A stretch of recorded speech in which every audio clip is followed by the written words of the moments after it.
नमस्कार फ्रेंड्स, मैं हूं डॉक्टर वशिष्ठ, आयुर्वेद कंसल्टेंट। और इस सेशन में हम एक बहुत ही इम्पॉर्टेंट डिजीज़ पर चर्चा करने जा रहे हैं। और फ्रेंड्स, उस डिजीज़ का नाम है ब्लड क्लॉट, जिसे मेडिकल लैंग्वेज में कहते हैं थ्रोम्बोसिस, और आयुर्वेद में जिसे कहते हैं रक्त ग्रंथि। आप पूछेंगे कि ब्लड क्लॉट ये बीमारी जो है, हालांकि ये ग्रुप ऑफ डिजीज़ है, ये क्यों इतनी इम्पॉर्टेंट है? तो यूँ समझ लीजिए, शरीर में किसी भी जगह पे अगर ब्लड क्लॉट होता है, आर्टरीज़ के अंदर या हार्ट के अंदर, तो यूँ समझ लीजिए कि एक लोकल डैमेज बहुत होता है, पेशेंट को तकलीफ़ काफ़ी होती है और कभी कभी ये ख़तरनाक हो सकता है, यानी पेशेंट की जान तक जा सकती है। अब देखते हैं कि ब्लड क्लॉट अक्सर कहाँ होता है। तो सिर से शुरू करते हैं। तो सबसे ज़्यादा कॉमन जो है, दो ही जगह हैं, एक ब्रेन और दूसरा हार्ट, दोनों जगह ब्लड क्लॉट होता है। अगर ब्रेन में ब्लड क्लॉट हो जाए तो उसे कहते हैं इस्कीमिक स्ट्रोक। इस्कीमिक स्ट्रोक में क्या होगा, उससे पैरालिसिस होता है। तो सबसे पहला जो कॉमन हमने साइट बोला वो क्या है, वो है ब्रेन, और ब्रेन में होने से क्या होता है, इस्कीमिक स्ट्रोक। ठीक है, इस्कीमिक स्ट्रोक होगा यानी ब्रेन के एक एरिया में ब्लड सप्लाई ख़त्म हो जाएगी और जो कॉरेस्पॉन्डिंग एरिया है, जो जहाँ पे ब्लड जाना है, डेड हो जाएगा। सेरिब्रल इन्फार्क्ट उसे कहते हैं। और पेशेंट को क्या होगा, अपोजिट हाफ में जो है पैरालिसिस हो जाएगा, या जिसे कहते हैं अधरंग या लकवा, आमतौर पर इस तरह से जो बोलते हैं, वो पेशेंट को हो सकता है। ठीक है, एक बात हो गई। अब कभी कभी बहुत ज़्यादा अगर एरिया डैमेज हो जाए तो पेशेंट कोमा में भी जा सकता है और डेथ भी हो सकती है। हालांकि हेमोरेजिक में वो ज़्यादा होती है, लेकिन हम बात कर रहे हैं ब्लड क्लॉट की। तो ये हो गया ब्रेन। दूसरा मैंने बोला हार्ट। अगर हार्ट में होता है तो फिर क्या होगा, हार्ट में फ्रेंड्स दो जगह पे ब्लड क्लॉट हो सकता है। हार्ट के चैम्बर्स के अंदर अगर वहाँ कोई एक बड़ा सा एक थ्रोम्बस बन गया तो सडनली अगर उसने ब्लॉक कर दिया, किसी बड़ी आर्टरी को ब्लॉक कर दिया, तो सडन डेथ हो सकती है, जैसे पल्मोनरी एम्बोलिज्म होती है। और या फिर क्या हो सकता है, हार्ट को ब्लड सप्लाई करने वाले जो कॉरोनरी आर्टरीज होती हैं ना, वो ब्लॉक हो सकते हैं। और अगर वो ब्लॉक हो जाएगी तो क्या होगा, एक्यूट मायोकार्डियल इन्फार्क्शन, यानी हार्ट अटैक। तो ये भी खतरनाक है। तो इसमें दो चीज़ें हो सकती है, सडन डेथ हो सकती है या फिर हार्ट अटैक हो सकता है।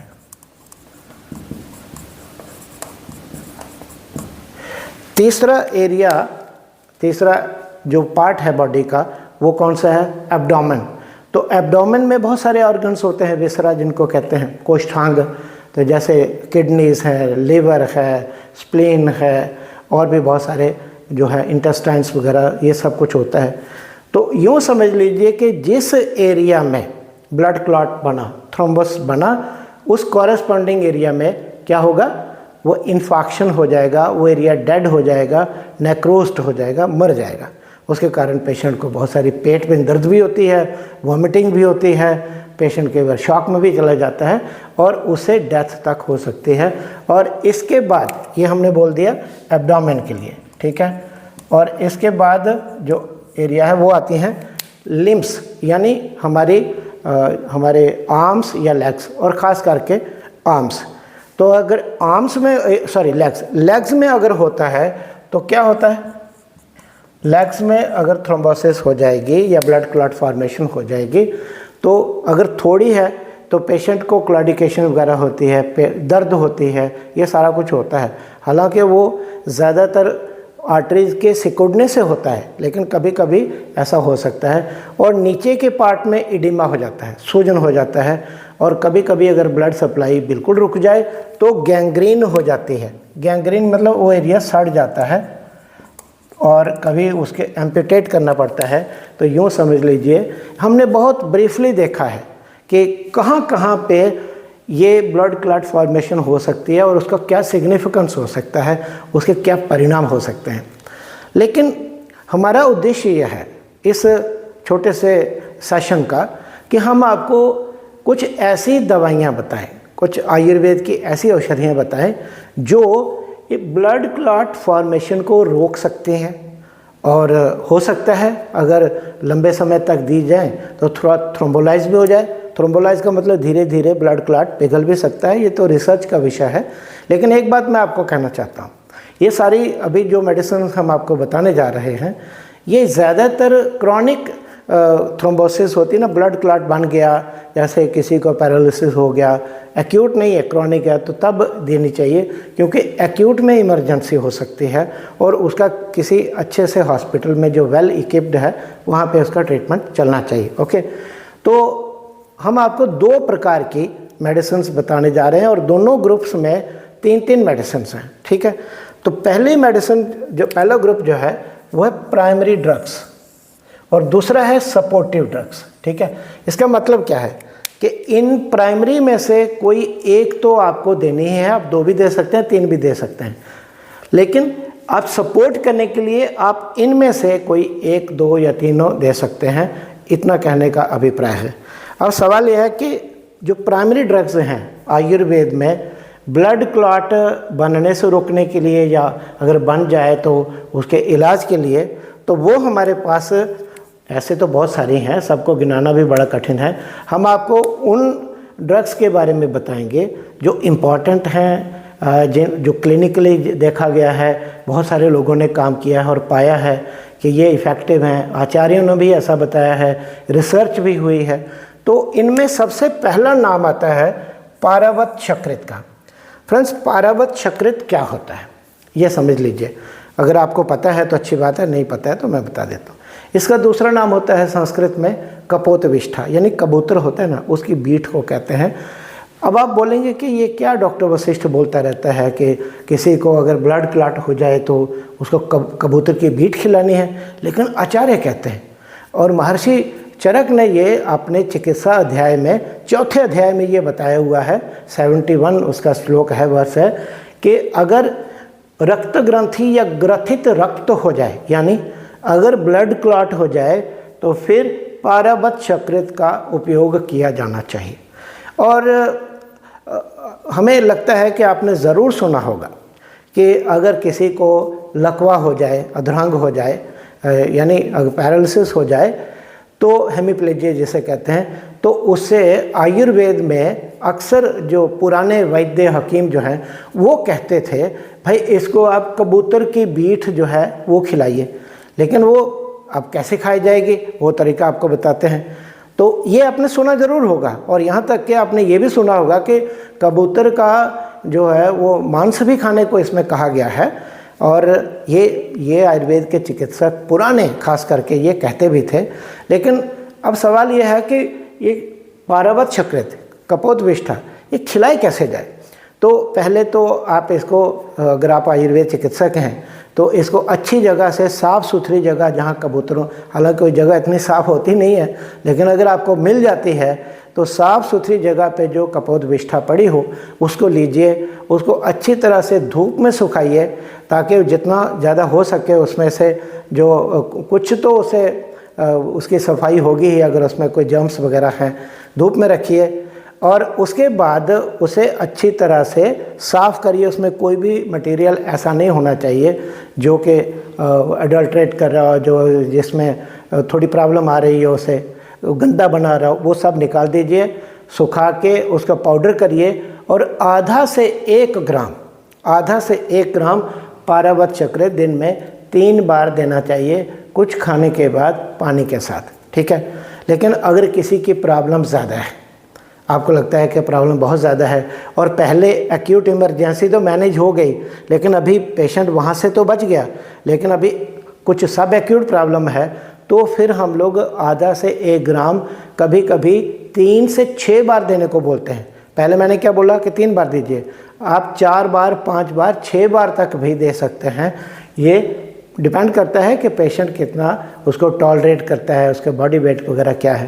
लेकिन अगर आप कहें कि बहुत सारे पेशेंट तो कबूतर की बीट खाएंगे ही नहीं, तो क्या किया जाए, तो आपकी सुविधा के लिए मैं बता देता हूँ कि पारावत शकृत की टैबलेट भी मिलती है, ये मार्केट में उपलब्ध है।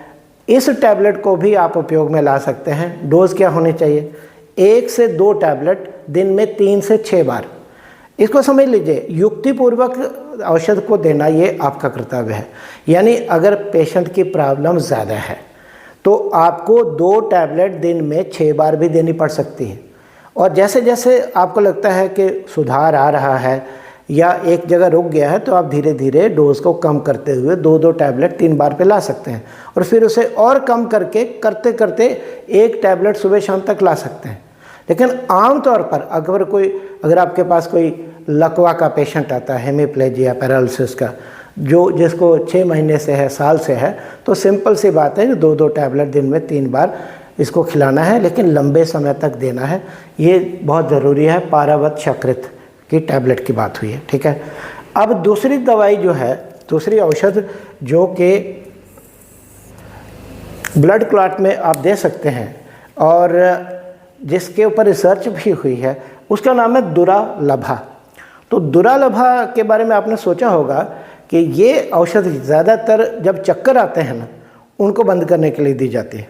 इतना तो आपने सुना ही होगा, लेकिन आपको जान के बहुत अच्छा लगेगा कि इसके कुछ और बड़े अच्छे एक्शंस हैं जो कि साइंटिफिक रिसर्च के द्वारा पता चले हैं। एक ये है कि अगर खास करके ब्रेन में या इस्कीमिक एरिया कहीं है, चाहे हार्ट में है, ब्रेन में है या कहीं और है, तो उस जगह ये आर्टरीज़ को डायलेट करती है, यानी ये एंटी इस्कीमिक एक्शन है। और दूसरा, अगर ब्लड क्लॉट अगर आर्टरी के अंदर बन गया तो ये धीरे धीरे ऐसा माना जाता है कि ये थ्रोम्बोलाइटिक है, यानी थ्रोम्बोलाइज करती है, स्लोली करेगी। ऐसा रिसर्च प्रूवन है, इस पर रिसर्च हुई है, आप भी इसका आगे देख सकते हैं रिसर्च को। तो दुरालभा जो है ये दूसरी दवाई है, ठीक है। और अब देना किस डोज में है? तो 3 से 6 ग्राम दिन में 3 बार इसका चूर्ण दिया जाना चाहिए आम तौर पर, ठीक है। लेकिन अगर प्रॉब्लम ज़्यादा है तो फिर आपको ज़्यादा बार भी देनी पड़ सकती है, या फिर आप दुरालभा से बनी हुई, क्योंकि 3 से 6 ग्राम चूर्ण कम नहीं होता, और पेशेंट को अगर कहीं ब्लड क्लॉट हुआ है तो प्रॉब्लम ज़्यादा होगी तो इतनी दवाई खाएगा भी नहीं।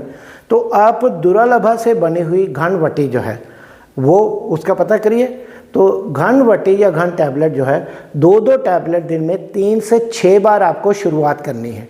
देखिए एक बात याद रखिए, शुरुआत में डोज हैवी देंगे तो ऐसा हमारा अपना क्लिनिकल एक्सपीरियंस है कि रिज़ल्ट थोड़ा जल्दी आता है और ज़्यादा आता है। शुरुआत में डोज बहुत कम रखेंगे तो रिज़ल्ट धीरे धीरे आएगा और बहुत थोड़ा सा आएगा, तो आप उसमें निरुत्साहित हो सकते हैं। तो ये हो गई दुरालभा। और तीसरी है भल्लातक। फ्रेंड्स, भल्लातक के बारे में अक्सर लोग जानते हैं कि ये बड़ा उष्ण होता है।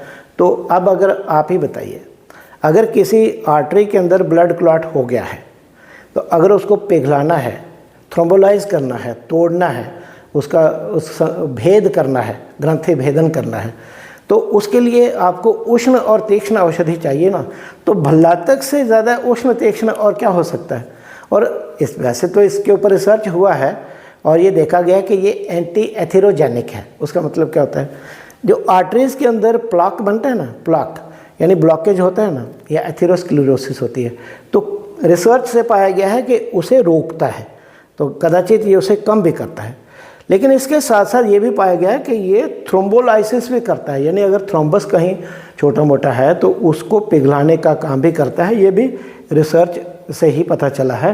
तो अब सवाल ये है कि भल्लातक को आप देंगे कैसे? तो भल्लातक को देने के 2-3 तरीके हो सकते हैं। शुद्ध भल्लातक मिल जाता है कहीं तो वो यूज़ करिए। आप खुद करते हैं खुद कर लीजिए, ठीक है। तो डोज उसकी डिपेंड करेगा पेशेंट का बॉडी वेट कितना है। तो अगर कम बॉडी वेट है तो 1-1.5 ग्राम भी दे सकते हैं, ज़्यादा है तो 2 ग्राम भी दे सकते हैं, बहुत बार तो 3 ग्राम भी दे सकते हैं। तो डिपेंड करता है और पेशेंट की प्रॉब्लम कितनी है। तो दिन में 2 बार 3 बार इसे देना चाहिए। और कभी आपने देखा होगा कि कुछ लोगों का कहना है कि भल्लातक लिया तो उससे कहीं ब्लीडिंग होना शुरू हुई, जैसे गुदा मार्ग से। उसका मतलब क्या है? ये रक्त को पतला करता है, और यहाँ रक्त को ही तो पतला करना है ना ब्लड क्लॉट में, और क्या कर रहा है?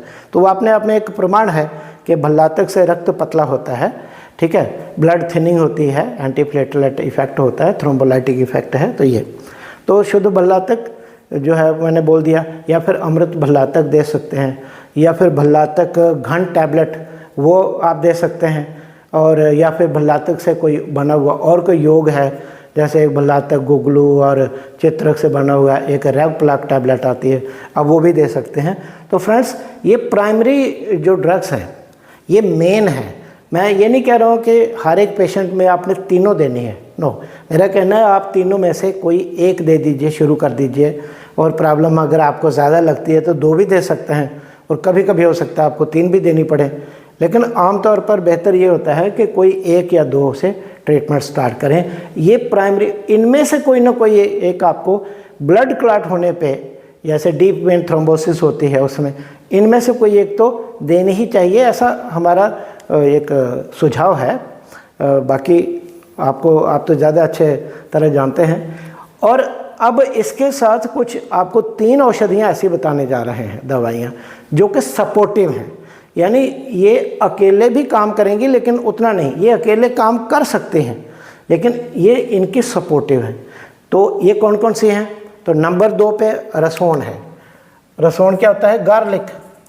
तो सब जानते हैं कि गार्लिक या लहसुन, गार्लिक खाने से क्या होता है, अगर ब्लड के अंदर फैट बढ़ गई है, यानी कोलेस्ट्रॉल ट्राइग्लिसराइड बढ़ गया है, कम होगा।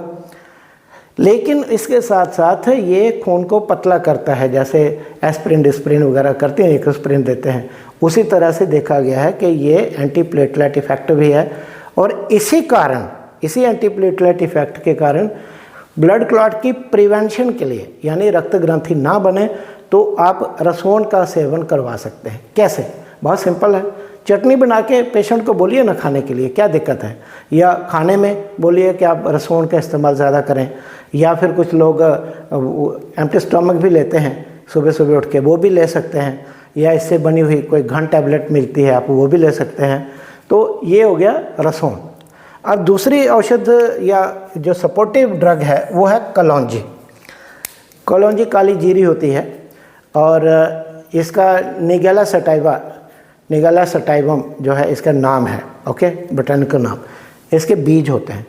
तो ये इसके ऊपर भी एक्चुअली अरब कंट्रीज़ में इसके ऊपर बहुत ज़्यादा रिसर्च हुआ है, और बहुत सारी बीमारियों में कलौंजी को इफ़ेक्टिव पाया गया, साइंटिफिकली बता रहा हूँ, काफ़ी रिसर्च हुआ है, आप गूगल करके देख सकते हैं, काफ़ी अच्छा इसमें आपको रिज़ल्ट मतलब मिलेगा, रिस्पांस। तो कलौंजी का से ब्लड के अंदर बढ़ी हुई कोलेस्ट्रॉल भी कम होती है, इससे ट्राइग्लिसराइड्स भी कम होते हैं, गुड कोलेस्ट्रॉल भी बढ़ती है, लेकिन ये ब्लड थिनिंग भी करती है, यानी खून को पतला करती है, एंटी प्लेटलेट है। तो इस कारण आप कलौंजी का इस्तेमाल करा सकते हैं उन पेशेंट्स को जिनको के ब्लड क्लॉट हुआ हो, ठीक है। कलौंजी कैसे इस्तेमाल करेंगे? 1 से 3 ग्राम तक इसकी डोज है, वो काले काले दाने होते हैं बीज, कूट लीजिए एक पाउडर बना के, 1 से 3 ग्राम दिन में 2 बार 3 बार पेशेंट को खाने को दीजिए। या फिर एक और अच्छा तरीका है, कलौंजी का तेल आता है, लेकिन ज़्यादातर तेल जो है वो शुद्ध मिलता नहीं है, शुद्ध लीजिए अच्छा प्योरीफाइड बढ़िया सा, तो वो आधा से 1 चम्मच दिन में 1 बार 2 बार 3 बार वो आप पेशेंट को पीने के लिए दीजिए। चाहे तो आप हनी में मिक्स करा के दे सकते हैं, या ऐसे भी पी सकते हैं, ठीक है, पेशेंट को पिला सकते हैं। तो ये कलौंजी का तेल कितना बोला? आधा से 1 चम्मच दिन में। 1 बार अगर देना है तो सुबह दे दीजिए खाली पेट, 2 बार देना है तो सुबह शाम दे सकते हैं, 3 बार भी दे सकते हैं अगर बहुत ज़्यादा ब्लड क्लॉट से के कारण किसी को प्रॉब्लम हुई है तो ये दे सकते हैं। और फ्रेंड्स इसमें तीसरी सपोर्टिव ड्रग जो है वो है रक्त मरीच। तो रक्त मरीच जो है ये क्या है? लाल मिर्च, कैप्सिकम एनियम। तो लाल मिर्च का ये मतलब नहीं जो रेड हुई है, हरी होगी तो भी वो उसको लाल मिर्च ही कहा जाता है, क्योंकि आयुर्वेद में एक काली मिर्च भी है, ठीक है ना। तो उससे डिफ्रेंशिएट करने के लिए हम लोग उसको रक्त मरीच कहते हैं। तो पेशेंट को इनकरेज करिए कि अगर उसको गैस वैस ज़्यादा नहीं बनती है, अम्लपित्त नहीं है, खट्टे ढकार नहीं आते हैं, या उसको रक्तार्श नहीं है, ब्लीडिंग पाइल्स नहीं है, अल्सरेटिव कोलाइटिस नहीं है, तो वो रक्त मरीच का खाने में सेवन करे, ठीक है, खाए, और चाहे वो हरी खाए या लाल खाए। और आपको थोड़ा अजीब लग रहा होगा क्योंकि ज़्यादातर वैद्यों को आपने यही सुना होगा कहते हुए कि लाल मिर्च बहुत ख़तरनाक है, लेकिन फ्रेंड्स ऐसा नहीं है। आप रिसर्च देखो जाके गूगल पे, बहुत अच्छी इसकी एक्टिविटीज़ हैं, और ख़ास करके ब्लड क्लॉट को प्रिवेंशन के लिए, यानी एंटी प्लेटलेट इफ़ेक्ट रक्त मरीज का बहुत अच्छा है। तो आप पेशेंट को खिला सकते हैं, चूर्ण के रूप में खिला सकते हैं, या इसे बनी हुई कोई टैबलेट मिल जाए, जैसे एक थायरिन आती है, तो है तो थायराइड को स्टिमुलेट करने के लिए, लेकिन उसका ये भी काम है कि वो ब्लड को पतला करती है, तो वो भी आप वो खिला सकते हैं पेशेंट को।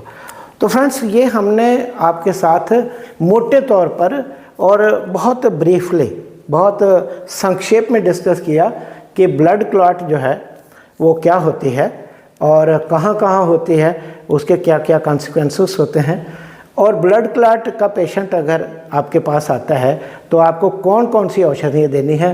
प्राइमरी में हमने देखा कि पारावत शकृत देनी है, और साथ में दुरालभा दे सकते हैं या फिर भल्लातक दे सकते हैं, और सपोर्टिव में हमने आपको बताया कि रसोन दे सकते हैं, लहसुन, गार्लिक, कलौंजी, और फिर लाल मिर्च, रक्त मरीज।